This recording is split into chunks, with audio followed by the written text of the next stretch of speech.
Yeah, it's I actually I think it's a 12.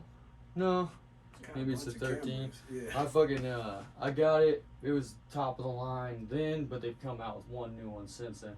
I have a hard time keeping up with all the fucking names of the phones. Right. But I had for the first time. For the first time in forever. I made it all the way through a contract without breaking my phone for the first time. 2 whole years. I had the S10 or whatever, the iPhone, 2 iPhones before that one. Mm-hmm. And I was like, I don't know if I want to get this expensive of a phone, you know, because I work construction. I'm always breaking my phones. And then I like got a good case, good glass protector, and started being like good about it. Yeah. I got that one as a gift to myself of not breaking a phone for 2 years and not upgrading or anything. So then when I got it, it was free. And my wife, of course, she wanted to get like the same caliber one, but she hadn't made that same achievement, so we pay monthly on her phone. Where did I put my water? It's something about them upgrades, man. You can't get an upgrade without your wife getting one too. Yeah, that's true. They like, okay, so like if she'd got an upgrade and you was like, oh, I'm cool with just the 10, she'd be like, oh, okay, cool. Oh yeah. And then just move on. But if you'd have been, if you'd have got the upgrade, and she'd have been like, don't even call me on that phone. Yeah, when I got that one, that's actually, I didn't even, like I said, I hadn't broke mine. I was real proud of it, so I didn't even need to upgrade. Hers was busted at this point, so we really got the upgrade because she needed a new one, but I was like, I'm going to get the best shit because I didn't, you know. But you use your phone for work, man.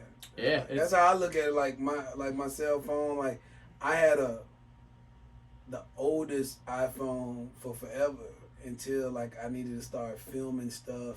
Yeah. And because most of the time when I record my set, it's all audio. I'll just jot down different things and if this inflection worked or whatnot.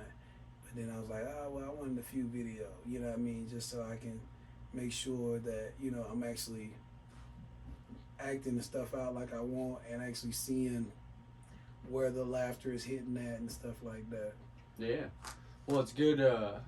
It's good to use as like a review, and also it's super good for clips and stuff, especially when it's like crowd work or one-off situations where, you know, someone heckles or this or that, where you're not necessarily going to redo that ever again, so it's not going to burn any of your material putting it on the internet, and it'll gain you some fans that weren't at the show. Exactly. We'll get this started though, a little intro. Hello and welcome to the Fridge Friends podcast. I'm your host, Jake Martin, and I'm happy to announce we got Eugene Basham in the fridge. Yeah. What's up, everybody? So, Eugene and I have been friends for pretty much since I started doing comedy, and I'd just like to say thank you, man, for being like a good mentor, always giving me advice, and always being so positive with all your advice and everything. I don't know with your personality if you notice this or not, but most comedians are not like that. Oh yeah. I mean, and I think that's the reason why I do that on purpose. It's like if I see somebody, especially with like great potential, it's like, but they look worried. Like, did I do that right? Because like nobody's like there to, you know, help them along the way. Because that's how it is. Yeah, like, you're just figuring it out. Yeah, I didn't have a mentor in comedy. It's like everybody's like, oh, you're funny, you should do this. Mm-hmm. But it's nobody, once you start doing it, until like you'll come across a person that's like, yeah, man, you know, tighten it up. And then like, well, what does tighten it up mean? And then, you know, because like it's a whole terminology. Yeah, it's like a whole terminology to comedy as well as system. And then you're like, oh, okay. And like, looking at stuff on YouTube doesn't help. I mean, it's like it's good to see how people set up their bits and stuff, but as far as like, it's not going to teach you how to be yourself on stage. Yeah, you can only get so much from videos. Just like, you know, you could maybe replace your radiator, battery, or something looking at YouTube. But if you got to, you know, swap out the pistons, you're gonna need the help of a professional. I can't. I mean, I got a car now that needs a water pump, and I'm like, It's like I don't do mechanic work. It's like I can take stuff apart very well, but then it'll get put back together and there'll be some screws and stuff. I did brakes one time back in the day, and I was like, where did this spring go? Oh, and like no. my uncle was like, hey, you need to pull over now. You got that extra parts at the end. yeah. He's like, you need to pull over now. I was like, no, I want to bring the car to your house. He's like, you might not be able to stop at my house. It's like, and he lived on a hill, so I was like, okay. You just have to jump out the car and hopefully there's no one at the bottom of the hill.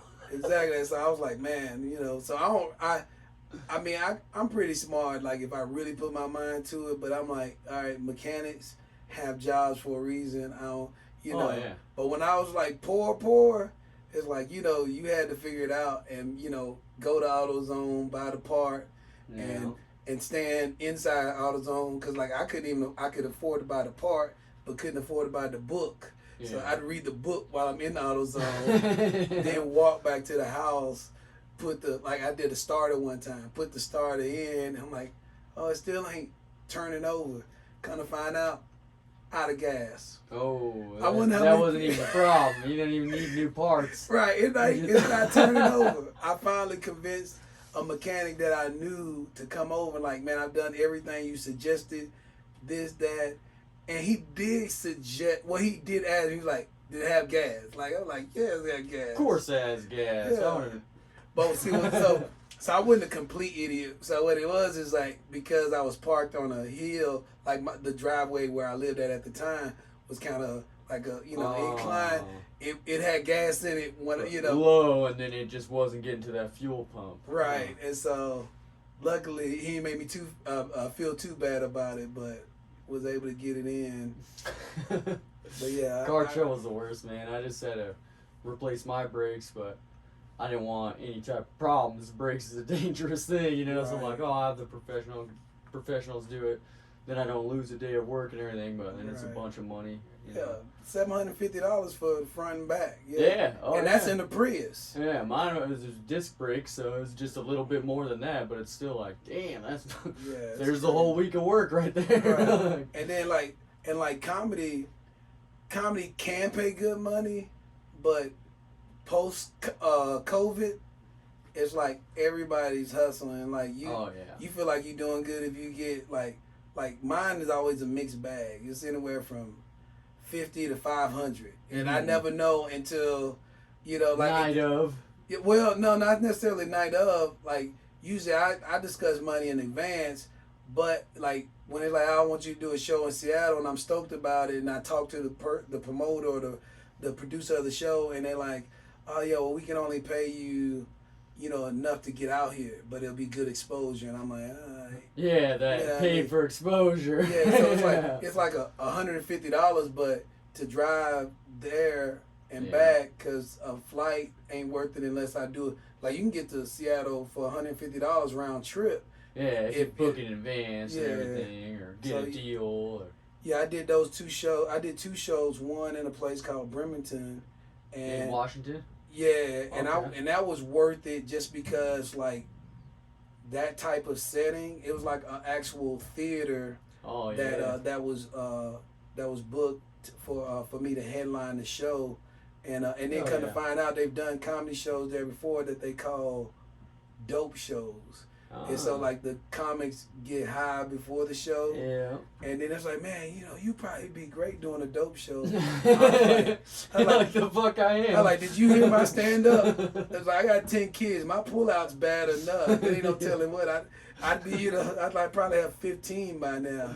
Oh man. If my pullout was delayed anymore. Oh, even comics that smoke, like most of them aren't trying to smoke before they do comedy. Right, and I think that's what makes the audience like it, because he says those shows, like I had, like it seated like 424. I probably had close to like 200 there, and that's with me not having any following in Washington. Yeah, and it's like, and this place was like so I went on base and I invited a lot of sailors, because they have a naval base in that portion of Washington. And so you got connections through that, so you can go promote the show to you. Yeah, I was in the Navy So Yeah, thank you for your service, man. Oh, How long were you in the Navy? I was in the Navy for about 18 months. I tore my ACL, and I thought some other stuff was damaged in my knee, and so it's like when they gave me the option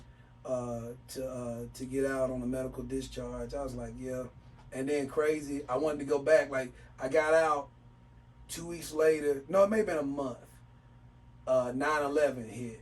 And as soon as 9/11 hit, I was like calling them, and he was like, "Yeah." So yeah, when I got out, it was like 90 days. I could come back. Re-enlist. Yeah, and just come back, and but like I never left, and I kept my time. Mm-hmm. And it's like no, it was like maybe 3 or 4 days past my 90 days, and I was like, oh shit, you know what I mean? Oh, but I was kind of pissed, but I also, you know what I mean?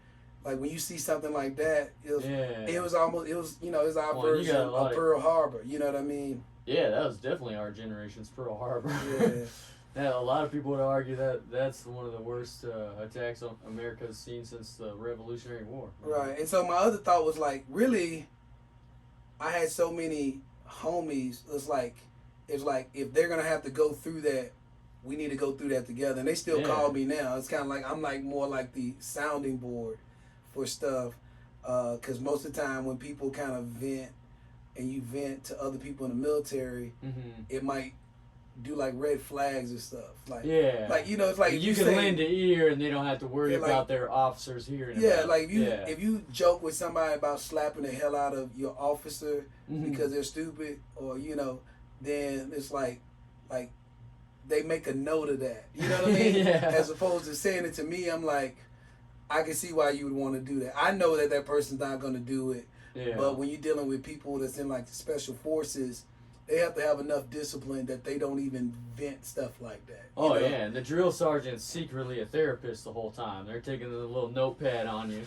So they can put in your file. That way, if you're trying to get to that special forces, they'll be like, you get kind of mad under pressure. Yeah. So it's like, I was always the sounding board, and like to this day, we'll talk or get together, and you know, it's kind of like, I almost like, man, I would be retired now. Like it would have been like 20 years ago when I was in the Navy, and you know, so it'd been like, man, you know, I'd be done. So if I had a retirement check plus on the road doing comedy, it would be so much easier. Yeah, like my budget. I mean, who knows though, man? Going into a big war like that. We had I made it out. You made it out, but who knows what your outlook on life would be, you know? Well, I mean, I actually think the same way I've done ever since I was like a kid. Like I've never changed. I've always been a nice person. Like, you know, it's like you like when we first met, it's like we were like buddies. Yeah, right. That's how I treat people. Unless like if you gave me a vibe of negativity and stuff. Yeah. Or like when, you know, like the first time I gave you pointers. If you'd have been like, I'm good, I'd just let you. I know what the hell I'm doing. So right. You're like, yeah, fuck this guy. I'm like, yeah, I won't be trying his corn chowder, which I hear it's supposed to be good. But but yeah, man, I've always been the same way. My sensei says the same thing. I've been in martial arts for like maybe 36 years or more. Oh, okay. See, I think that affects your personality. I did a little bit of martial arts. Martial arts teaches you discipline, and especially if you're involved in it at a young age.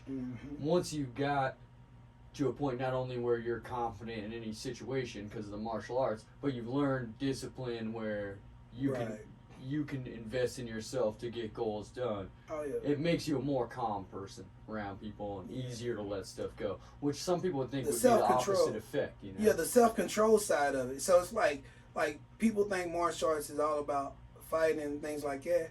It can be, but if you understand all of it, then you know how to apply it to your life. It's kind of like if you study any type of other like if you're trying to think of a good analogy, like a church person, like, you know, a person that's going to church all the time, and then so what they have to do is figure out how to apply what they learn to their life. You know what I mean? Everyday situation. Yeah, and like the way I apply the discipline I learned in martial arts, not everybody who's aggressive towards me is worth my energy. Yeah. You know what I mean? And most of the time, the only time I'm going to exert energy when somebody's aggressive towards me is if I'm protecting like somebody, you know, like my family or children, you know, things like that. But if somebody's just like, if you start talking crazy to me on your podcast, I would probably just smile. I'd be like, oh, that's so cute. It's like, because most people that I come in contact with, I don't think they could take me. Yeah. And so why? Well, you got nothing to prove. That comes with the discipline of learning a martial art. It's like a little chihuahua barking at you. Yeah. It's you know, it's annoying, but it's not. I'm not worried. Yeah, about they're gonna it. do nothing. Yeah, I have a little bit about how if a little dog, a Chihuahua, Pomeranian, they want to kill you with everything they got. You could end that with just a glass of water. Yeah. You know, like, it's all done after a cup of water. You try doing that same shit to a pit bull, right? You're just gonna have a stain. You're just gonna have a stain on the floor and be dead on the couch. Right? Yeah. He's gonna be like, it's like you just cooled him off after he got hot and bothered. But yeah, and the same, but like Rockwellers or Doberman Pinschers. Oh yeah. And like to me, I think I could outrun a Rockweller, but like a Doberman Pinscher, it's like they're just so fast. Even if you could outrun them, you know what I mean? It's like all you got to trip is one time. Yeah, any type of hesitation, a fence, they jump the whole fence way faster than you. And we used to walk, like growing up, we walked everywhere, and sometimes we cut through alleys for shortcuts and stuff, and let somebody dog. It was always like a Doberman Pinscher. Yeah. Like some mean old badass dog. Yeah, it's like me. I'm feeling sorry for my cousins who couldn't run, and like I'm trying to stick with them, but this dog is getting like closer and closer. It's just so many times that I'm like, man, thank God the dog was like, never mind. Or maybe we was just out of their territory enough where they knew not to leave the alley. You know what I mean? Or that's their fun little game is to chase the kids down the street. Yeah, well, that's a bully. If that dog is just like, let's chase some little black kids and see how that works. I got 3 German Shepherds. It's like a little family, you know, mom, dad, and then I kept one of their puppies that they had. Oh yeah, I remember you telling me about their birth. Yeah. That's cool. They'll run out the front, you know, but they're never trying to like run away and not come back. But they're smart enough to like fuck with us about it, mess with us. You know, I go out there and I'll chase after them a little bit, and there's like, I don't know if you saw pulling up, but there's like little bike paths and stuff in between every couple houses. Right. They'll run down that, and then I know where they went. I saw them, and I go out there, and then I'll call say the girl dog. I'll call her, and she turns back and looks at me, and then runs back to the end of the bike path, and then runs almost to me, and then turns back around, runs back to the end of the thing. Yeah, she is.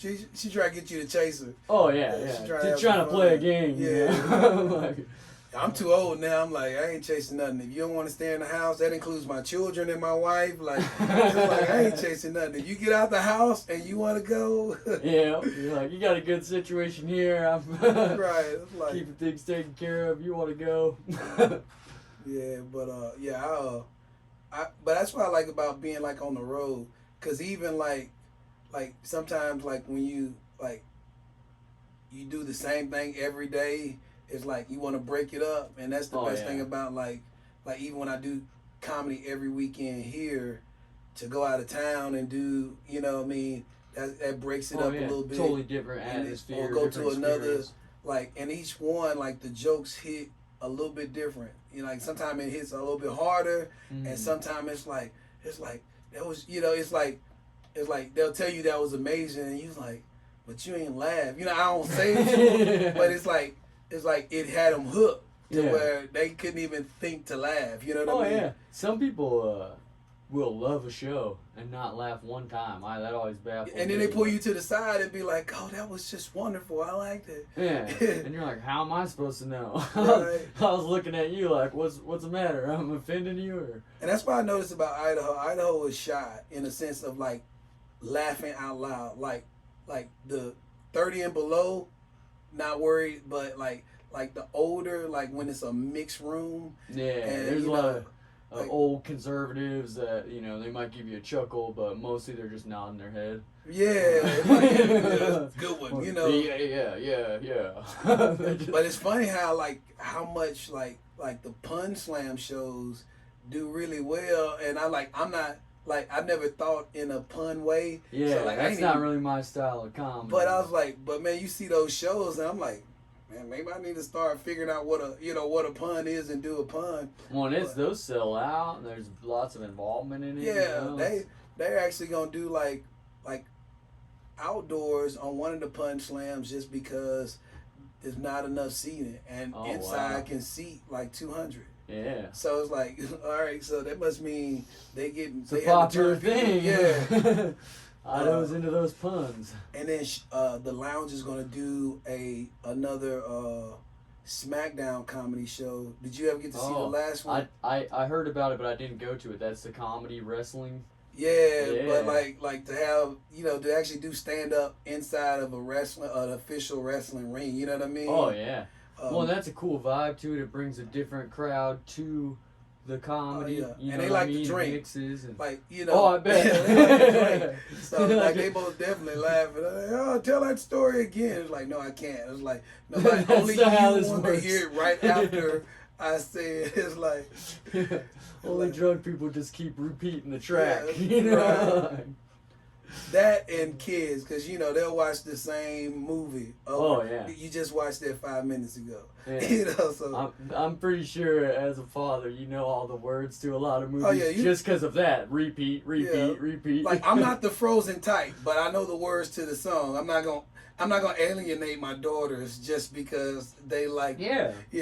That's what they want to watch, so that's what you're watching. But I trick them though. I'll try to find some anime that's kind of like the middle ground. Yeah. And be like, oh, I'll watch this with you, and then if you want to, you can choose from these 3. Yeah. And all 3 of them are ones I want to watch. It's just like. I try to watch a lot of cartoons that I watched when I was a kid with my kids too, because it's like kind of like nostalgic, and then you're like, yeah, this is for both of us. I'm not just watching My Little Pony all morning or. My daughter got bored watching Thundercats with me, and I was like, I couldn't see how. I was like, what? Yeah. And so I was like, I'm gonna start my youngest to early watching the old school stuff. Cause we even watched Popeye the Sailor Man. Yeah, dude, Popeye's the best. Yeah, but then being a comic, it's like I'm thinking of like all this silly stuff. I'm like, I don't know, man. I think Popeye was a freak because olive oil was too flexible. You know what I mean? Oh yeah. Well, plus, he could barely walk around until he got that spinach. I think that might be a little. And then he's always like, well, blow me down, and it's like I know what that means. It's like he didn't want to be shot. Oh yeah. Plus, even though all the clothing and styles and everything were different back then, that show was always based around olive oil being like the hot one, and then that big dude with the scruffy beard. Oh, yeah, he's always trying to steal her or whatever. That's Bluto, right? I think so. I think so. Bluto, something like that. He's the guy who's got the same size arms as Popeye, but the rest of his body matches it instead of Popeye, where he's just only Popeye had the forearms. It's like until he ate spinach, the only thing that was big was his forearms. Oh yeah. Robin Williams played the good Popeye. He did the live action movie. Yeah, Robin Williams is one of my favorite actors. Oh yeah, man. No, I don't think I admire his style just because of the energy. Like I wish I had that kind of energy, but me, I'm more laid back storytelling. Yeah. But like he could tell a story, but he, in the middle of the story, he might be standing on the bar stool. You know what I mean? You know what I mean? He's just got that kind of energy where he's all over the place. He brought his acting to almost like every bit of his stand-up. So he'd be playing different characters all of a sudden, switching in and out. And I can't do that, but I love watching comics do that. Like Jim Carrey, same deal. He was real performative in his stand-up, and then look where it took him in Hollywood. Did you see the Bob Saget tribute on Netflix? Yeah. I thought it was hilarious that it was he came in with the fur coat on. Yeah.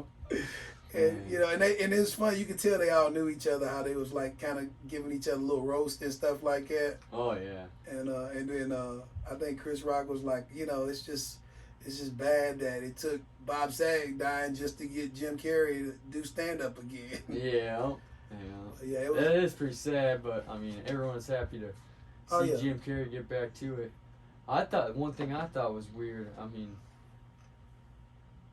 I thought it was like public record that Bob Saget was a hilarious comedian and did stand up like at the one of the most highest levels.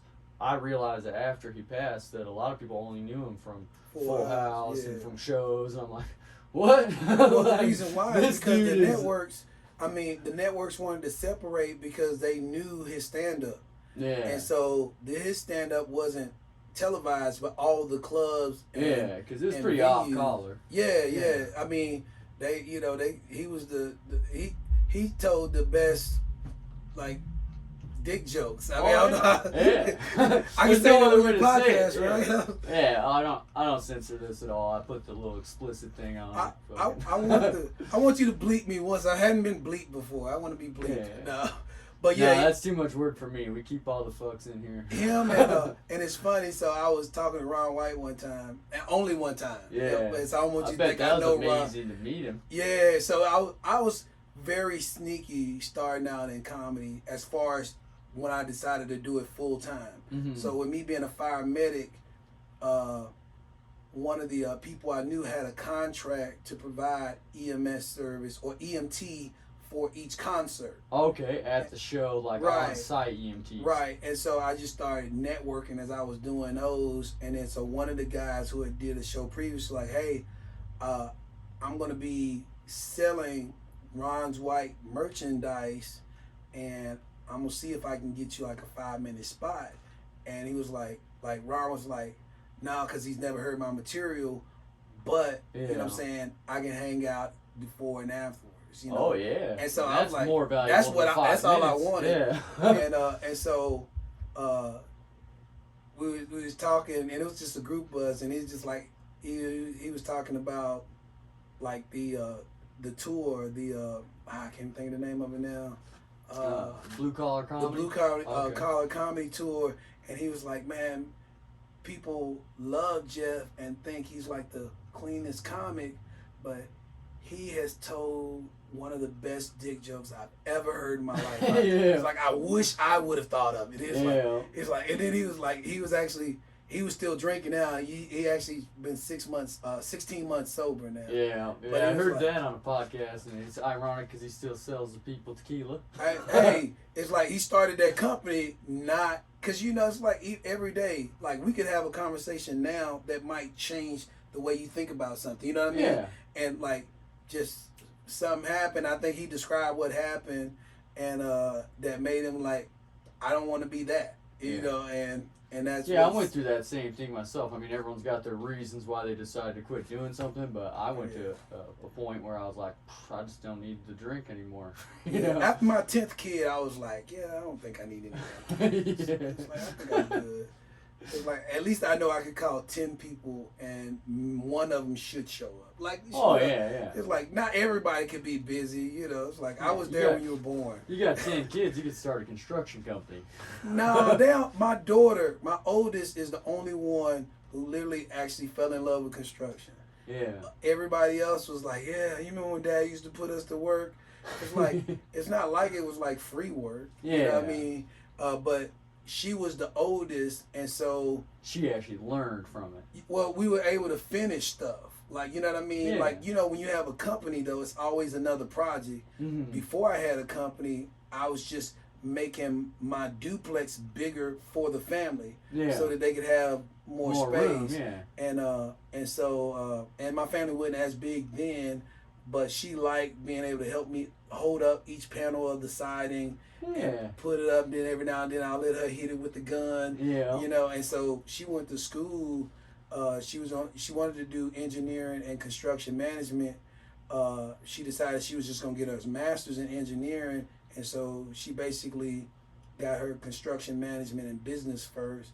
And she's still debating now, but I mean, she's been in the construction management business for, like, she started out right out of college at like $23 or $27 an hour. Oh yeah, and that's a great job. It's and field, like she bought her first house here? a year later. No, she's in Nashville. Like, okay. Majority of my family is all in Nashville, Okay. and all my adult children are in Nashville. Are you from Tennessee or? Yeah. I'm born and raised in East Nashville. I didn't know that. I knew you did. Where do you think this twang come from? Fuck, This ain't Idahoan? Is that how y'all say it? Idahoan? Idahoan, yeah. I'm not from here either. I'm actually one of the hated states to have came here, California. Oh, okay. All you had to say is hated state. Yeah, everybody knows what I meant. But, let's see, now they're going to be you going to get hate mail. Yeah, but like, take your podcast back where it came from. I came here in the 90s, though. Oh, and yeah. I built most of these people's house, so fuck you if you, right, you think I showed up at the pandemic, you're wrong. Yeah. But, I mean, that's just the way this country moves. I mean, if you want to be mad at somebody for moving here because they could live the same quality of life and not have $1 million mortgage. Oh yeah. I mean, because I don't want a 1,500 to 2,000 square foot home that's costing $500 to $1 million. Yeah. You know what I mean? And it's not even a great neighborhood. You know what I mean? No, yeah. Like in California, I've seen $500,000 homes, and I'm like, man, in the South, and your kids can't play in the front yard. Like, yeah. so my the first house I bought in Savannah, Georgia, cost me $225, right? Okay. 4,000 square foot. That is well worth it to me. But you definitely. come here for $225,000. What you gonna get? Yeah, maybe a one bedroom or a big fixer wide. up. Yeah, you gonna get a big fixer up is what it's gonna be. It's like you have to put a house on top of your house. Yeah. If you got the average family, 2 adults, 2 kids, maybe 3, and a dog. Yeah, they sell lots for over $200,000 and not like a fancy lot. Man, they knock the house down in the neighborhood back here, and it's $175 for the grass. And you got to bring your own dirt in, or you ain't growing nothing. Yeah, that's how my backyard is. I always have. I had to reseed it. I did it 3 times. I've lived at this house for 7 years, and I had 3 different times where I had to fix this patch or fix that patch. Yeah. Well, I got dogs, so they kind of do like the run around the fence thing and everything, but there's big areas of the yard that just the sprinklers were never hitting them, or there wasn't ever grass there in the first place. Right. Or just the dirt isn't good enough. Yeah, it's a combination of stuff, but for the most part, like when you look at the infrastructure of the land here, it's like it's not made for growing grass. Yeah. That's just something we just got accustomed to, a part of the culture now. Oh yeah, it's actually not very good for the environment for everyone to have lawns either. Right. It'd be a lot better if we were growing all vegetables. That's what my grandmother used to say. Back in my day, we didn't grow grass. We grew vegetables and stuff. Like either it was gonna be vegetables for the pig, and they always had a couple cows. I mean, cause they had to grow everything. Cause she grew up. She was in. What is it called? What county? Giles County. Is that in Tennessee too? Yeah, and Giles County is where Pulaski, Tennessee is, and that's where the Klan originated at. Oh, so man. they had to grow everything specifically because they couldn't go to the store. Yeah. And so it's completely different when she moved to Nashville. She said, I'd rather grow my shit in my backyard than go into town with these assholes around. Right, and then like even the projects, like I grew up in the projects, but she's like, this is nothing. It's like, would you rather live here? Like a drive-by is a lot better than a Klan parade that you can't do nothing about but sit on the porch and hope, nobody, Yeah, drive-by, they're not going to stop the car and go running around the neighborhood trying to throw someone in the trunk, They would stand in front of your house and be like, bring him out. Bring him out. And you like, what are you going to do, call the sheriff? He's already there. Oh, yeah. And so, so I always that's why I never really disrespect my grandmother. Like she been through enough, and then she helped us. Like I wouldn't have graduated from high school if it wasn't for my grandmother keeping my kids. Like I had 3 kids when I was in high school. Oh wow! Yeah, I had 1 girl and 2 boys. How old were you when you had your first kid? She was born when I was 12. Whoa! And then I turned 13. That's wild, man. Like she was born in March. My birthday's not until October. God, you had just barely figured out how to use that thing. You fucking no. I've been using it for a minute. So it's like, and the thing is, it's like peer pressure is you know what I'm saying. Like people downplay it a little bit, but when you have other guys talk and come to find out, half of them hadn't even done anything, but they talking a big game. Oh yeah, and of course. So Especially, you're like, oh, I gotta catch up. You yeah, know? teenage boys. Right. 8 things out of 10 is a lie, and then one of the things is a stretch of the truth. Right. Know? Like he might have kissed a girl or saw a boob. Oh yeah. But he ain't did more than that. But then he convincing me you ain't a man. Oh yeah. Unless you know what I'm saying. Attacking your ego for some shit he's never even thought of doing. You know. So you know this, and so that's basically like the psychological part of it. Like you know, I just, and then you gotta like you grow up real quick. Like my first job wasn't really like a real job. What I did is I convinced this crackhead that I would give him a portion of the money if he signed up for a paper route. And okay. so I basically so you can work under his name. Yeah, and you just give him a little on the side. And most like the paper route started at 3 in the morning. And so he would pick up everything, and then I would deliver it, and then I'd go to school and sleep like the first 3 periods, and luckily, and you know, I was smart enough. I was really smart. Like I went from the 5th grade to the 7th. Yeah, skipped 2 years, so you weren't falling behind by sleeping in class. You know? No, yeah, and so when I wake up, I'd take the test, and they would be like. It's like, who'd you copy off of? I was like, well, look at everybody's answers and see who has answers like mine. And nobody did because I scored 100. You know what I mean? And like, you know, it's like they used to have debates on which, you know, like, should they put me in like advanced classes? But they're like, no, because they wouldn't know sleeping allowed in class, and I was gonna go to sleep. Well, and they suspect since you're not putting in as much effort that somehow you couldn't be that smart. Yeah. I always had that as the same thing as a kid too, because both my parents are kind of fucked. You know, they're doing their own thing even right now, and you get to school and you're there to get the lunch, get the food. Oh yeah. You know, get a little extra rest because you couldn't whatever's going on at home. But if you're smart, you don't need to hear the same thing that you heard the year before that. Same thing that the first time you heard it, you got it. Exactly. And school is so repetitive that every year half of the curriculum is one half of the curriculum from the year before, and they just keep doing it. So I had that same problem where they wouldn't believe I knew it, or would think I'm cheating because I'm taking a nap in class but getting 100 on the test. I'm like, you know, if you get 100 on the test, you're still getting a B even if you didn't do the worksheets. Right. You know? Right. And that's how I started being. It's like when they started changing how they calculated the grade, and it didn't even make sense to do the busy work. Yeah. Yeah, you can tell it's a waste of your time, so that the teacher doesn't have to stand and talk. She just goes, you know. Yeah, do this worksheet. Yeah, I did that worksheet. I got some videos to watch on this computer over here. Yeah, well, we didn't really have computers in our classroom up until like the late 90s. Like is when, like, cause like then they started having computer labs. But where it was every school had access to. Yeah, cause then when I was in high school.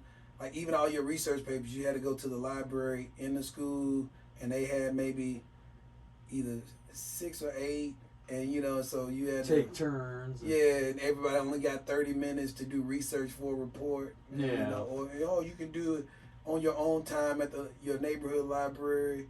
I mean, because nobody has a computer back then. What year did you graduate? I graduated in 99. I was supposed to graduate in 97 and 96. But what I did, because I was a teen parent, I ended up. You were emancipated and all that, or no. I was still just underage trying to do my own thing. Take care of 3 kids. Yeah, and so I talked my way into a program where you usually can only do it your last year of high school. And so, but when I had them, I was like, I'm either going to quit or you'll let me go half days and they'll just extend. And so I went half days. Because you have a different circumstance than everyone else at that school. Yeah, so I went half days and the time I worked, and I worked at a karate school. It's like, I was like, instead of going to I was like, Sensei, just give me a job. It doesn't matter how much you pay me, because I still was doing private lessons. Like I was #1 in the nation in fighting, and so it's like people would come to the want school. To learn from you. I was like, and at first I wasn't good at teaching, so my main advice was don't be scared. Like don't be scared to get hit, because you're keeping yourself from seeing it coming. Yeah. You know, and anticipating And it's gonna the happen. move. Yeah. You know. Well, it doesn't have to happen. It all depends on how quick you are. But if you're not looking, then you can't even see it. Because I can remember, this is how quick I was. I was playing baseball one time, and this ball was coming dead on in my face. I thought it was going to hit me, but I was quick enough that I turned, like, I was like, I'd rather hit me in the side. And I turned, and, like, literally I had to play it off like I knew that was happening, but no, I was scared, and it was like, but that's you can be that quick. Reaction time though. Yeah. That's like the Matrix right there. Right, but like your reflexes and you know what I'm saying, and quickness, like your body can go only so fast. Yeah. So you have it in you. Now it's like what is causing you to hesitate. It's kind of like with our timing. Oh, definitely. If we're thinking on stage, then we'll hesitate and it throws the timing off. Yeah. And so like the joke doesn't hit well, or like it's delayed because they're wondering if you're finished, and you know, because they want permission to laugh. One, everything timing wise, every little thing affects the audience in ways that even they don't see, like subconsciously. Last night I was doing a show. I hosted it for Bree Jones and Austin Von Johnson, that improv. Did they do it at Crescent though? They did it at Crescent, yeah, Okay, Crescent cool. Brewery in Nampa. But it was their improv show, so they didn't do stand up. They do like the Nice Cool Beans improv thing, which was super cool. But I was the only one doing stand up, so I'm like warm the crowd up and do my set and announce the drinks at the bar and all that, you know. Oh yeah. And time yourself because you're hosting and you don't want to go over the time and all that. Right. So I was just using my phone to time myself. But I messed up and I hadn't changed the settings like you know how you do so that the screen doesn't turn off. So I'm like halfway through, you know, like 7 or 8 minutes in, and I'm wondering how much longer I got to see what bits to go into. And I did that pretty smooth where I kept talking and didn't pause or anything to go over and click the phone thing to see what it would bring up. But even that little action, as soon as I did it, I could tell everyone stopped looking at me and looked over at the phone and then was probably thinking, oh, he's got to check his note or he's scared or this or that. When I'm just like making sure I'm not running the time or anything. But see, that's the best thing about being the host though, is it's almost your show. You know what I mean? It's like, and so like, and it's like your jokes. Like it's your joke. So the only way the audience knows you messed up is if, and so like water, for instance. Like a lot of comics drink while they're up there, and if they're practicing it and they working on their craft well enough, that water break is practice. It's like they know when to pause in their joke for that, so it doesn't change the energy. And then you know, then they just carry on, and nobody really matters. Or even when they look through their phone, our headliner Thursday looked at his phone. But the way he read it still made it funny. It wasn't like he was looking at notes. It was like, let's go through this bullet sheet. And it was like punchline after punchline. And I think it had something to do with the draft or something like that. That's how he did it. And some people have a cool way of like integrating the phone or integrating the note into the set that makes it even funnier. Like some shit wouldn't work without the note. Yeah, I can't. You've never seen notes in my hand. No, you're all. And people be like, "Oh, he's so professional. He does this." I'm like, and in a way, I do want to give, even if it's at an open mic, the audience a show. But part of it is that I don't practice that when I'm rehearsing to make it look natural. Like the reason why I don't use strong curse words because naturally it ain't me.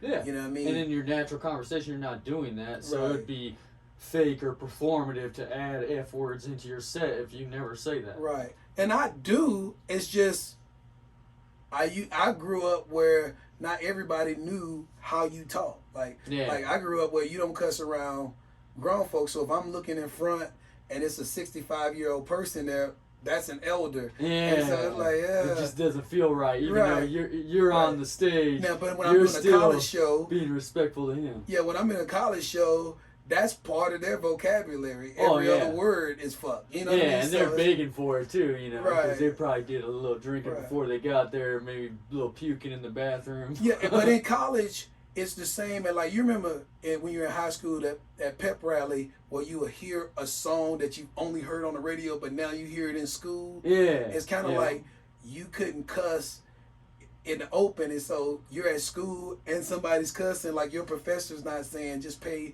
you fuckers need to pay attention. Yeah. But at a comedy show, it's like, oh man, this shit is happening in school, and it's kind of cool. It makes them feel adulty. Yeah, and it provides that environment where they kind of are getting into the jokes. Like, I noticed that energy with the crowd when they're coming out of a show. That they just got almost influenced by all the comics styles to now they're trying to be the funny dude to their buddies and everyone's all hyped up. That's how you know it's a good show. Oh yeah, and then the thing is they'll try to repeat a joke and don't even remember the premises. And I'm like, they'll tell a whole new joke and their friends Stop are like, butchering my shit. Yeah, I'm like, I don't think I think when he said niglet, he was talking about like this. He wasn't talking about. It wasn't a hard N word. It was. I think he said night midget, and that's not even. That's like if a little person was a villain, and that's the only reason why he could say that. You know, it's the villains, not the little people that are good. And so, but I like going to different venues, and not like just different bars, but like if you do a college show or you do casinos. Like casinos are real diverse to where it's the age is 35 to 65. Oh yeah. And so a lot of people retired. They like going to gambling. Yeah, but they like to laugh. And the thing is, like, if you ever do a cruise ship, man, like the people there, if they show up and it's on the schedule as an adult show. Mm-hmm. It's like they're not squeamish at all. Yeah. But sometimes what a host will do is say, hey, these politics are jokes. These issues are jokes. So when you hear these comics, remember, you're here to relax and laugh. Take it as a joke. Don't take it as a personal strike against your politics or parenting. And like I don't usually do political stuff unless it's like silly, like lighthearted. You're not trying to divide anybody or make grand points or anything. Right, like so I do the presidential wife swap. Yeah, you know what I mean? But you're not taking policy issues or you guys should be running things like this. Oh yeah, and because I don't follow it enough. If I was knowledgeable enough in it, because I find a lot of humor in politics, but I don't have time to follow it. It's like if I gotta choose my kids' education over my education of politics, that is not going to feed them today. Yeah. Now, you got to watch the jokes. Yeah. So, that's my thing is, but I don't cater to any particular crowd. It's like, I try to stay true to who I am so that way, even if I forget everything I rehearsed, it's like who I am naturally is how I try to be funny. That's one thing I really like about your comedy is that you could tell a story just as fluently and with just the same reaction from the audience as you tell a one-liner. Everything's you. It's the same thing when you're outside bullshitting with the comics, and when you get up on the stage, you're able to do that same thing and I'm not trying to take anybody down who has a character they do on stage. Right. That's a different thing. Right. But most people are unable to be that same smooth, charismatic person on the stage as they are just talking to their friends because you're comfortable. And I'm sure that comes from the amount of time you've been doing it. I'm usually uncomfortable. It's like if I'm doing it back to back every week, I get back in my comfort zone to where at least I don't have that. You know how we get a little antsy, that, like when Brian Lee tells me 5 minutes. Yeah, we're on, I just lied to him. And I'm like, yeah. So once I get that, I'm like, I take my deep breaths, try to shake off it. But then if I'm on point, if I'm in my comfort zone, then I don't worry about a breath. It's like let's get this thing started. And everything flows out, but if like maternity leave, I've gone through a lot of every time, and I gotta get back. I'm like, what's going on now that's valid. You know what I mean? Like Yeah. like inflation. You know, I kind of like I don't normally like I never did like jokes that paid attention to the financial aspects of our country. Yeah. But then But now you can't deny the elephant in the room, so you have Right. to say something about it because everyone's stressing about it. right, you and know? then I'm like, and so what I say is, y'all shouldn't be stressing about it. It ain't like y'all got 10 kids. Yeah. You know, Yeah, you know, gotta buy 3 pairs of shoes, not 13, Right. motherfucker. Hey, how much diapers cost for me? Yeah. It's like the gas prices, it's terrible, but you know, y'all not taking a bunch of kids Oh yeah. to practices that they're not really good at. You know what I mean? You know, But just to be a dad and say, hey, you're out there on the team. Now I gotta buy 10 Right. different cute matching outfits for people to pretend to play baseball in. Exactly. And you know, I don't know who invented T-ball, but that should have just been a home sport. You know what I mean? Yeah.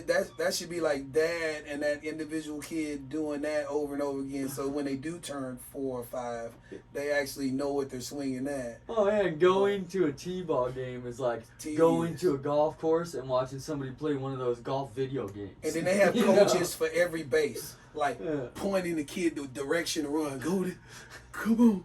Yeah. It's like, is he at a damn rodeo? It's a straight line. Where's he gonna go? Right. But they find ways to go astray, you know what I mean? Oh, yeah. Because they're 3 and they shouldn't That be guy's playing. there for a reason because Yeah. it's happening all the time. Yeah, and I wonder, like, and these parents that do this kind of coaching is awesome that they have the time and the patience to do it. But me, it's like, I have patience with my kids, but that's it. It's like, that's why I don't have a karate school anymore. It used to be before I had kids, I had enough patience for everybody else's, but now it's like, man, it's like I'm gonna teach one kid at a time, cause I think homeschool ruined me, man. Cause man, that homeschooling that time, and it's like the whole time my kids were smarter than in my head. But they're not as smart as I thought. You know what I mean? They're like geniuses at their own things. Mm-hmm. Like one of my sons is like genius at fitness, and then my other son like literally can beat any video game. And that's what I've always told them, to have their thing. Play towards their strength. Yeah. Yeah. And so, but If whole reading's not your favorite thing, don't force a bunch of books down their throat. No. Most people in their adult life read one book before they die. Yeah. You know? And like me, I'm on audiobooks. And that's why I tell my kids, it's a good chance that you're an auditory learner. You know, so that's what if you're an auditory learner, find out what your learning style is. And like one of my sons, if he sees something, he can do it. Yeah. And like He's a visual learner. Exactly. And you know, and my daughter, she has an aptitude for learning. She can, anything that's in a book or somebody shows her, she can learn it. And my others, I'm worried about them. Yeah. That strength hadn't popped out yet. You haven't figured out. You're like, so if I let you listen to the recording, you don't get it, and if I show you a video, you don't get it, and I Write paint it you a out. picture, you don't get it. Right, I'm like, what? What I gotta do, a dance? Like, and then and one in particular, you know, like she doesn't listen. We already had her hearing check, but she's like, she was in class talking about, and I did this. I think I did this bit because it had just popped in my head that day, that like they were talking about the harms of cigarettes. Yeah. But she came home and was like, you know, I'm glad nobody in our house does sugar rats.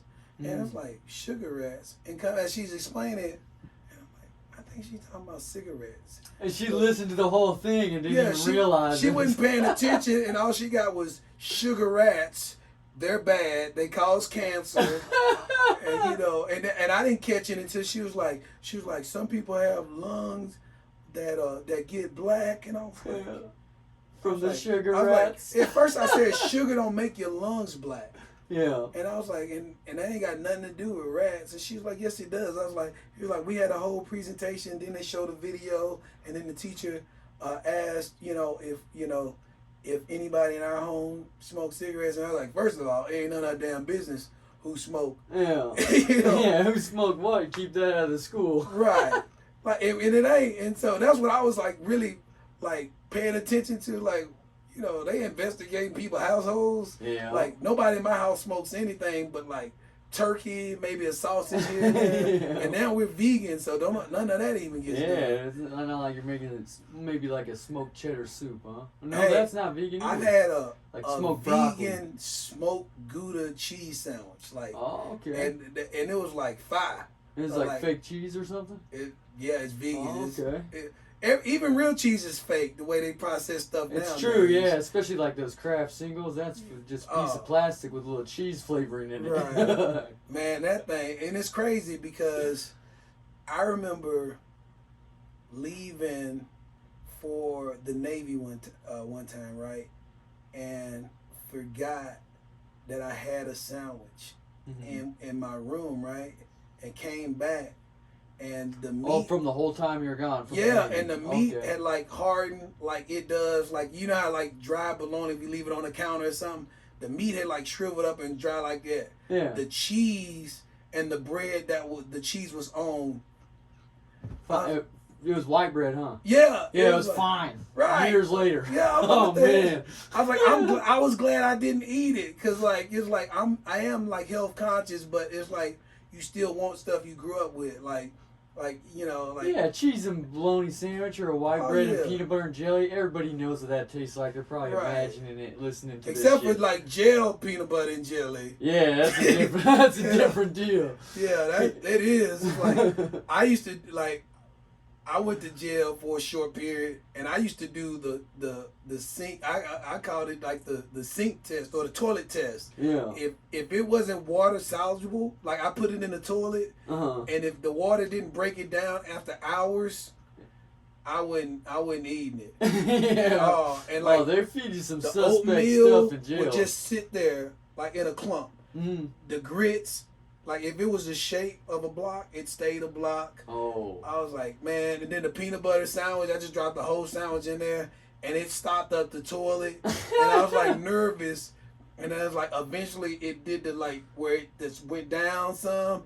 And I was like, because I didn't know. I ain't never been to jail before. So I was like, what happens if you break a prison toilet? You know what I'm saying? Oh, yeah. And you get a new charge, damaging state property. Exactly. Then you never get out of that place. Fucking some bullshit. Yeah, it was crazy, man. And so like the little guy, it was a little person as my cellmate. His nickname was Little Dude. I don't even remember his real name. But Little Dude was like, man, you got putting stuff in there. It's like, I don't think I could hold it long enough for some of these tests. I was like, man, you got a boyfriend going down there? He's like, he ain't my boyfriend. He just gives me his food. I was like, y'all dating. He giving you that food. He's going to expect something back one of these days. Y'all dating. He giving you peanut butter because something finna happen, bro.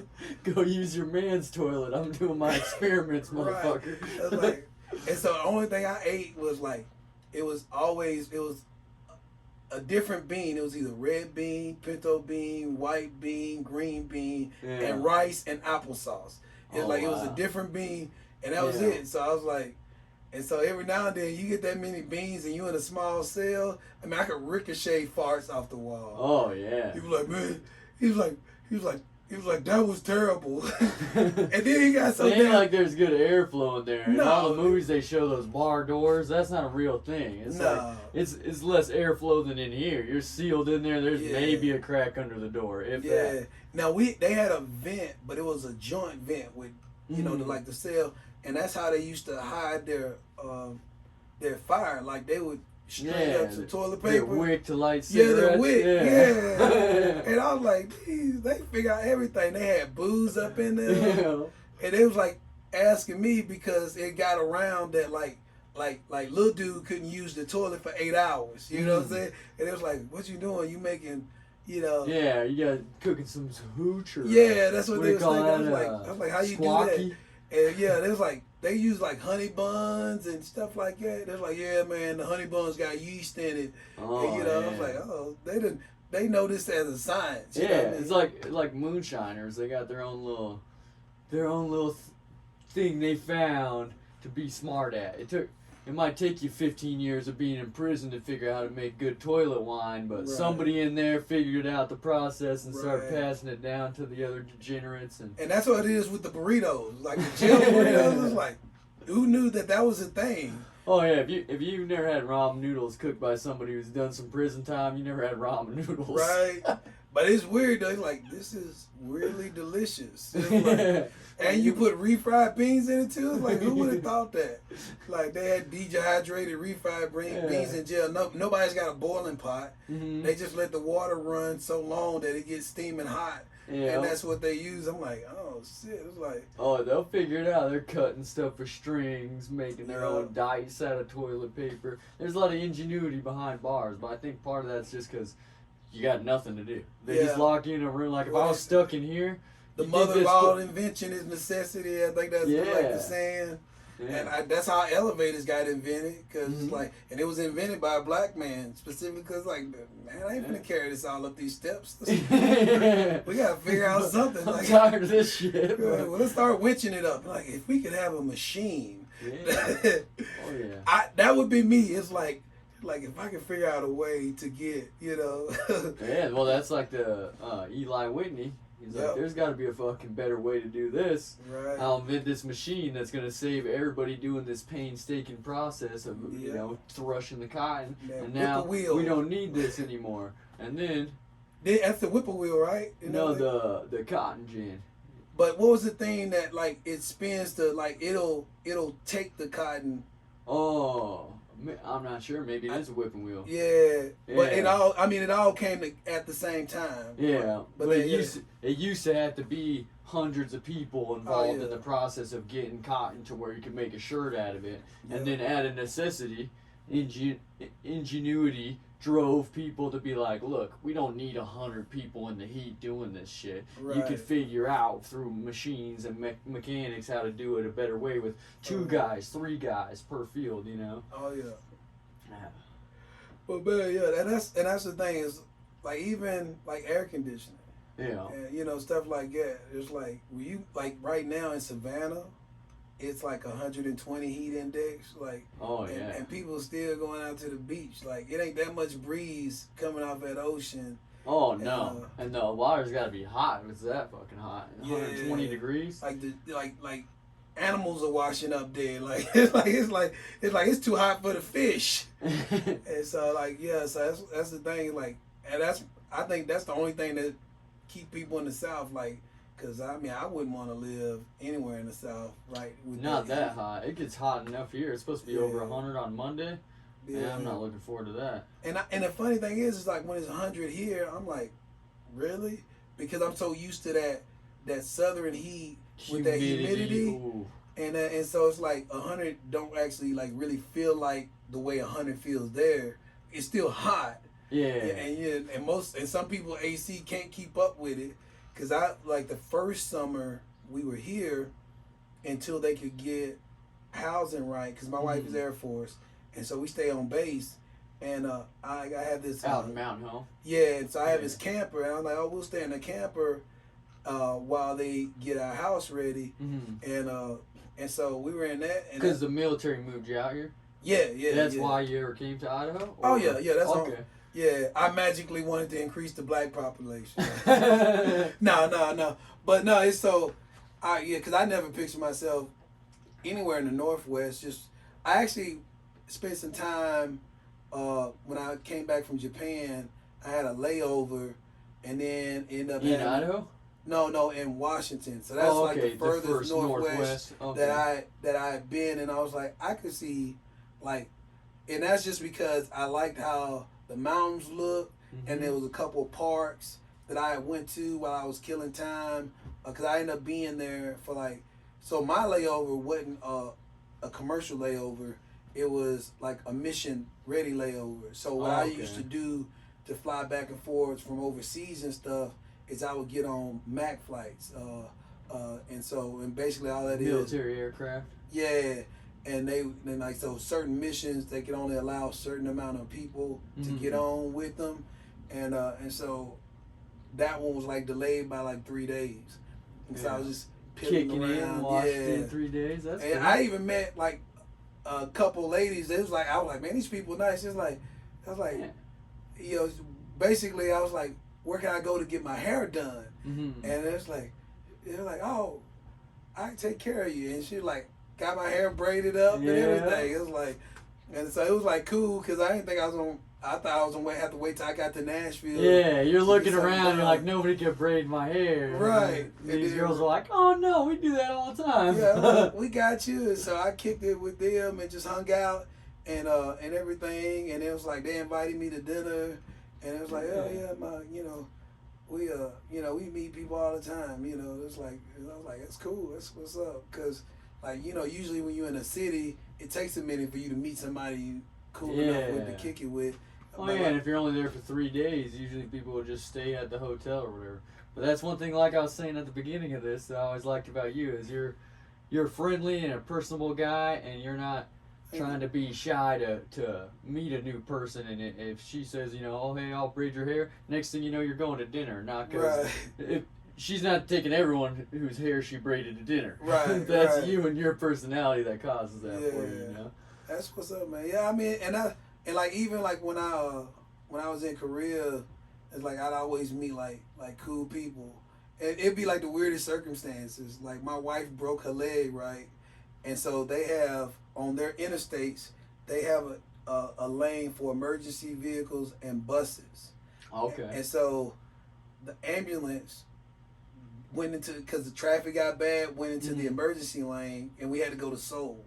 Because that hospital wasn't equipped to take care of what she was gonna have to have a rod in her leg and everything. Oh, okay. And so they was taking her to Seoul, which was like a 45 minute ride. In the ambulance. Right, and wow. I couldn't ride in it. Well, I could have, but we didn't want to get stuck in Seoul trying to catch a bus after she has this surgery. Yeah. So it was like I'll hop in the car and follow an ambulance. So I'm following the ambulance. That way she has a way to get back to where you're going and doesn't have to try to figure it out when they Right. get there.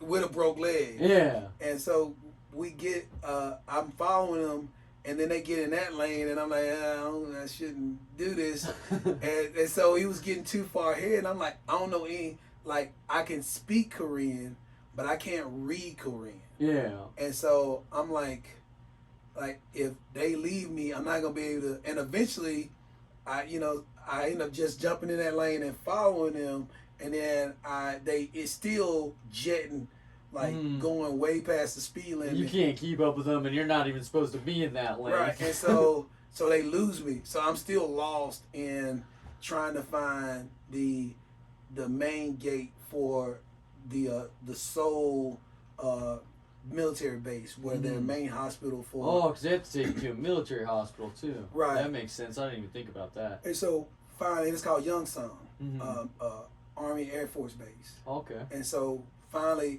finally find it, but I end up getting a ticket. But by this time, For being in that lane or I get a or... picture with a ticket, and I'm looking at the amount, and they like charging foreigners extra. Oh yeah. And you're already, it's like everybody I spoke to is like, you're automatically guilty, right? Yeah. So I get there, 2 days before the court date, because I'm like, let me just talk to somebody and see if they could just, maybe throw it out. Tell them the situation. It was an emergency. You're just trying to do the right thing. So it ended up being like, have you ever seen somebody with like a cool pet? Yeah. So like an iguana on their shoulder or something. Yeah. So I come in there and I'm speaking fluent Korean, right? And trying to explain to them what happened, and they're like, hold on. And so then you go get another person. I re-explain it to them. And they're like, then they get a group. And what the guy that explained is like, we have never seen a black person speak so well. It was cool. Actually talking our language. They see it as like a novelty. Don't worry about the ticket. I was like, okay. It's like, and I was like wanting something right, and it's like, don't worry about it. It's fine. And and then the other guy was like, and he spoke to me in English. He's like, I'm trying to work on my English. Can we talk maybe once a week? Yeah. And so I ended up being friends with this Korean police officer. Teaching him English. Yeah. Well, he just, what I learned is that all through grade school, they take English. The issue is that they don't have the interaction to help build the confidence. That makes sense. I mean, because everyone takes like Spanish or French or, Japanese or something in high school, and then you get to 30, you remember the same exact 4 words, not a whole year. And that's the other thing is they get more and more tourists or soldiers, and like to even like be able to speak to them or instruct or work with them. Because I was even in Korea. Yeah, that's gotta be a valuable skill. Yeah, they had a strike one time where the illegal businesses were striking the U.S. base, like standing there, like with signs, like they were being their businesses were being harmed because command said that nobody can go to these, but they were like involved in like sex trafficking. Yeah, you go there and like let's say this drink here, if you order apple juice with such and such, you actually just ordered a certain type of woman you want. Oh, and so the businesses are in on the sex trafficking. Yeah, so they called them juicies. And so once the investigators would find out about which bars had juicies, they would put them off limits. Yeah, and so you don't want American soldiers going to a known sex trafficking place, but the Korean government ain't gonna do nothing about it. So you just and so blacklist them, basically saying don't go there. And so eventually the business. So then they said this whole section was off limits, and so the legitimate business started striking on the bad businesses. Yeah. And so then it was like you had different Korean groups fighting in front of the gate, and so it's like until they get done fighting, everybody needs to be in by like 6 o'clock or 7 p.m. But it was massage parlors were the same way.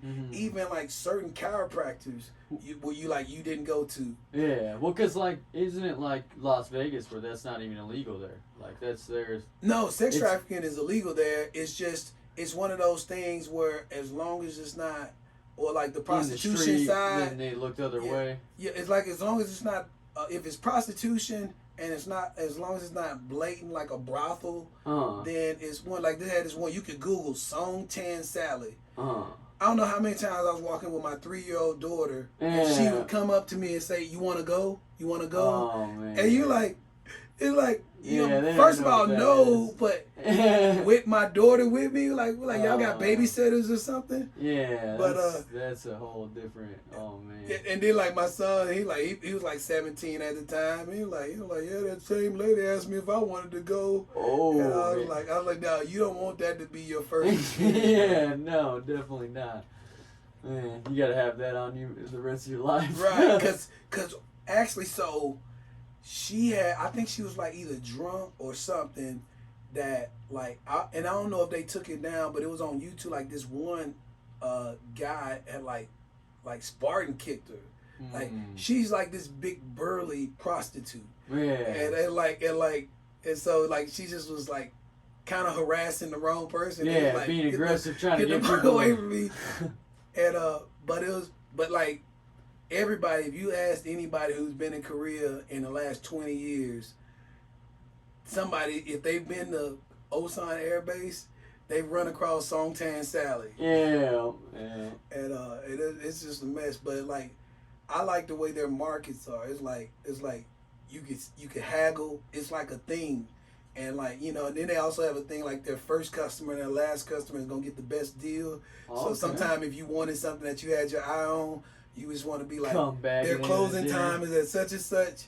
And then their movie theaters were like how our luxury theaters are. Okay. But $10. Oh, wow. And then like their popcorn would be like $10, but it'd be like you can get like 3 or 4 different flavors, like caramel, like extra butter, the Christmas tin type deal. Yeah. And it's like I would just go to the movies even if I just like I knew because some of even the English films were still Korean dubbed. Yeah. But I would still go, and it's just because the good luxury experience and the food. And it was cool, and you could catch a train to the theater and a train back because they got like a subway train system there as well. But you gotta pay attention because like they only say something in English once, and it's not like an English person saying it. Like in Japan, it's easy to miss. Yeah, in Japan, it'll say it in several different languages, but it'll also will have that native speaking person saying it. Oh, so like a Japanese guy saying it in 5 languages. Is that what you mean? No. Like a native to America or a native English speaker. Yeah, so, like an ambassador. Yeah. For each country that knows how to say it in your dialect. Yeah, but I heard in some places they'll hire like voice actors to do their their railway announcements. Oh, that'd be. I'm like, who's paying for that? Like that. Yeah, that'd be a cool job. But when you think of how many languages there are, you got all these guys in there. The 8 train comes at 4 p.m. Well, usually most of them will do like their main commerce type of like like everybody will do China, Japan, maybe German, always English, or and sometimes like a version of Spanish. Like so it just depends. Like I got lost on the subway in Japan once. That's how I learned their railway system. That and the same in New York. I didn't necessarily get lost, but I kind of missed a couple of stops, thinking I think that's where I'm supposed to get off at. And then once it passed, I realized based off the number, because some of them are automated where you can see it, and then some of them you have to be looking outside of the train. Because as you pull up, it'll say it on the wall. And you gotta watch it as you go by. And once the train's gone too far, it's not like you can go back and look at it. Right, you have to get off at that stop, go back, and get back on the reverse side. Oh, man. And then from what I heard, and I only just learned that recently, this year. That was the first time I was ever in New York. Before then, and that's I want to talk to you a little about that because I seen your trip. I know the lounge did like a program thing to help you get out there and stuff, and you got to do some comedy out there and stuff. Oh yeah, so what the lounge tries to do is help artists continue to develop, and if once they develop, get them road gigs. You know what I mean? And so one of the things after hosting there, they're like, hey, we want you to go to New York. One is like they want to screen other artists to bring here to Boise to so perform. You can network with them and get some guys to come exactly do the lounge. Yeah, especially with preparing for a big comedy festival, and so that was the thing. And so the lounge took care of me getting there and got me a couple shows at a couple clubs, and then some of the artists that I met in at the lounge that were that work in New York when they came down here for the comedy festival. Yeah, they invited me to some of the venues they perform at, and so I was able to do spots around just from the people I had met, and it almost felt more like an adventure. And so not only was I having to figure out the subway and get to these shows on time, I also had to figure out what I was gonna do, because you have this thing like, oh, New York is kind of like New York and LA is kind of like the mecca of comedy. Oh, definitely. And so you like, oh, that's gonna be a different type of audience and stuff like that. But if you got good material, you can rock it anywhere. That's what I learned. That was like the biggest confidence boost, because I had never played in New York. The farthest north I had done at that time was like DC, and DC's a tough crowd as well. Because they got a lot of big names that come through, so they get. Oh yeah. When you get quality comedy, that's what you expect, or you don't want to pay for it. Yeah, and the DC Improv is like one of the most known clubs in the world. Yeah, that's on everybody's run list. If they're gonna run through, the East Coast, they're gonna take all of that. DC. Yeah. They'll be in Atlantic City one. They'll be up in New York. They'll do something in Jersey, and then everybody does some stuff in the Florida Improv. Is another big one, Orlando, and then so I did some stuff in Orlando, and I liked it because you could do 4 shows back to back that day, and it'd be a completely different audience. And then the next day, everybody's out doing stuff there. Yeah, it's so much of a tourist town. They'll look and be like, oh, let's do some comedy tonight, and that would be the first one that pops up, that venue. And I like that setup because it's a big venue, and they have one side that they do like a lot of amateur stuff and open mic stuff, and a big podcast like studio, a little bit bigger than your studio, but it's like right there before you go to the main room, which is like a big open area, and it's got dining and seating. And, nice. And so so you can order food. Yeah, it's like a green room mixed with a podcasting room. Yeah. And so I like that venue. That was fun. But New York was a great experience. And like I said, I am vegan, but it's like you grow up in the South, you're like, hey, I'm gonna have to have a New York slice. Yeah. And Oh so yeah. so I got me a New York slice, and I was like, I'm gonna wait till I get to my Airbnb and sit back and I enjoy can fully enjoy it. And part of it was like vegan guilt. Like I didn't want anybody else seeing me eat something. Call you out on it. Yeah, like like a random fan that's gonna be like, I heard you was vegan. What is that? You know, it's a vegan slice. And so they got that fake cheese on there. Yeah, and so I get it, and I'm on the subway headed to my Airbnb, and this homeless guy walks in and he turns and faces like the door, and he's like, I'm not gonna bother anybody. I'm gonna just say, you know, anybody got any kind of food or scraps that they can give me, you know, I really appreciate it. I'm not gonna ask for any money. And then he just turns and sits down, and I'm like, to me it wasn't a bad pitch, because it wasn't like he just looked me in my face and asked me for food or anybody else. And so I was like, here you go, bro. Yeah, and he wasn't being intrusive about it. Yeah, you had the pizza right there. And I wouldn't have you already got this guilt boiling up about it. No, I wanted it. I was gonna feel guilty, but I wanted it. But I would have felt guilty even more eating it, knowing, you know, when is that? Because he was like he was a white dude, but he was my complexion because of like how dirty he was. Like I was like, I was like, man, hasn't showered in a long time. Yeah, and so I was like, yeah. And so the next day I bought a whole pizza just in case I ran across the whole situation and didn't run across anybody. So you got to eat a whole New York pizza though. Damn, ain't that crazy? Yeah. No, I gave 2 pieces, one to the owner at the lounge and then one to her daughter. Oh, okay. And you then brought it back to Boise? No, they were still, they flew up at a different time than me, but we were up there at the same time. Oh, okay. So what she was network and get comments and stuff. That's so cool. she was she ran the stage at Stand Up New York, and so she knew, she was like, I'm running the stage, so it ain't like they can stop me from, you know, giving you some time. Yeah. So I'm like, for sure, you know, she's like she straight turned New York as soon as she stepped up. It was like, she's like, they ain't gonna keep you from getting some time. Yeah. And so and that was Jen Adams is a boss like that. She knew That's before why they call she her got Mama there. Shark. Yeah, she knew before she got there. She's like, I'm gonna get Eugene up there and let him do some time for all these New Yorkers. And like I can't even think of his name, but he was in Entourage, Jeremy something. But he was in Entourage. He came up and did a set, and I was like, I didn't even know this dude did stand up. Yeah. And it was like, but it was pretty good. And then after he did his stuff, I ended up going up maybe a couple comics after him, which was good because one, if you a fan of Entourage and you see one of the actors doing a really good set, it's like you hyped about it. So I was like, it would have been nice to either follow that or let that die down a little bit and then bring the room back up. Oh yeah. And it was great though, because it was like some older Southern women in the front, so I could appeal to them, and you know, because it was all tourists in there, and you know, but they wanted to be in a premier New York, you know, comedy club and put that on their bullets, you know, what they did in New York. Oh yeah, definitely.